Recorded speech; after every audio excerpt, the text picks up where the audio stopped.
तुम लोग को और कुछ समस्या है? नहीं सरपंच जी। नमस्ते सरपंच जी, ये लो आपके पैसे कौन से पैसे?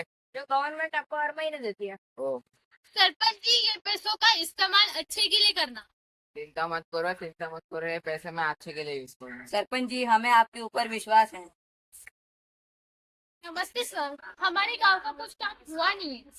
नहीं हुआ इसलिए तो मैं आप सरपंच को बुलाया। नमस्ते नमस्ते, आप लोगों ने मेरे को बुलाया क्यों? गांव के रास्ते और कुएं अब तक बने नहीं है। और हमारे गांव के पैसे जा रहे किधर है? बनेगा बनेगा, थोड़ा सा सब्र करो, सब्र का फल मीठा होता है, थोड़े ही दिनों में बन जाए। जैसे कि आपने देखा कि गांव वाले सरपंच के ऊपर बहुत विश्वास रखते हैं, पर सवाल यह है कि सरपंच विश्वास करने लायक है कि नहीं। चलो देखते हैं। अरे वाह, ये सारे पैसे, इन पैसों को मैं इस गाँव पे क्यों डालूं? इन पैसों से मैं खुद के लिए गाड़ी और ट्रेन ले लूं। सरपंच जी इन पैसों का इस्तेमाल अपने खुद के खर्च के लिए कर रहे हैं और गांव की एक लड़की गार्गी ने सरपंच जी को इस बारे में बोलते हुए सुन भी लिया। तो अभी देखना बाकी है कि सरपंच सच्ची में विश्वास करने लायक है कि नहीं। कि सरपंच जी इन पैसों का अच्छे से इस्तेमाल करेंगे। हाँ करण, सरपंच जी बहुत अच्छे हैं। मीना दीदी क्या हुआ क्या हुआ? मैंने सरपंच को बोलते हुए सुना है कि वो गवर्नमेंट के पैसे से गाड़ी और चेन खरीदने वाले। इसका कुछ तो करना पड़ेगा।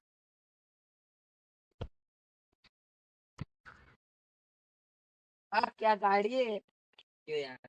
ये चेन? जो पैसे मेरे को गवर्नमेंट देती है ना गाँव के लिए, उस पैसों से मैंने एक गाड़ी और चेन ले ली। अब इसी गाड़ी में मैं मेरी फैमिली को भी घुमाऊंगा।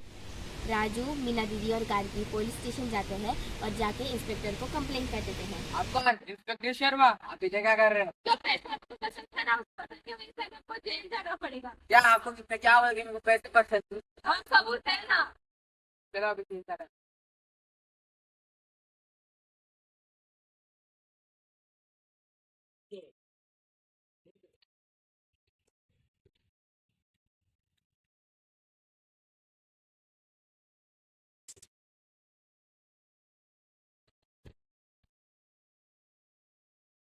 सीता दीदी की जय, सीता दीदी की जय।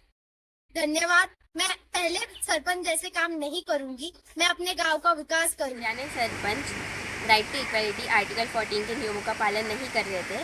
आर्टिकल 14 कहता है कि जब भी कोई नागरिक गवर्नमेंट के फंड या पब्लिक फंड का इस्तेमाल अच्छे इस्तेमाल के लिए नहीं करता, अपने खुद के खर्च के लिए करता है, विकास के लिए नहीं करता, तब उसे सज़ा मिलती है। गांव के सरपंच ने भी पैसों का इस्तेमाल खुद के खर्च के लिए किया था और गांव के विकास के लिए नहीं किया था, इसलिए सरपंच को सज़ा की गई थी। आपने देखा कि गांव का सरपंच पैसों का गलत इस्तेमाल कर रहा था और गांव के सारे गांव वासियों को पता चल चुका है और अब देखना है कि गांव का सरपंच कौन सा कानून तोड़ रहा है। गाँव वालों को पता नहीं था कि उनके गवर्नमेंट के पैसे कहाँ जाते थे और ना ही उनके सरपंच उनको बोलते थे। राइट टू इन्फॉर्मेशन कहता है कि हर गाँव वासियों को पता रहना चाहिए कि उनके गवर्नमेंट के फंड कहाँ जाते हैं और इसीलिए राइट टू इन्फॉर्मेशन में सरपंच जी को अरेस्ट किया जाता है। राइट टू डेवलपमेंट कहता है कि गवर्नमेंट के फंड से गांव का विकास होना चाहिए, ना कि किसी का फायदा। Sarpanch ji right to development के नियम तोड़ रहे थे, उसी वजह से उसे जेल जाना पड़ा। और संविधान की वजह से गांव वालों को न्याय मिला।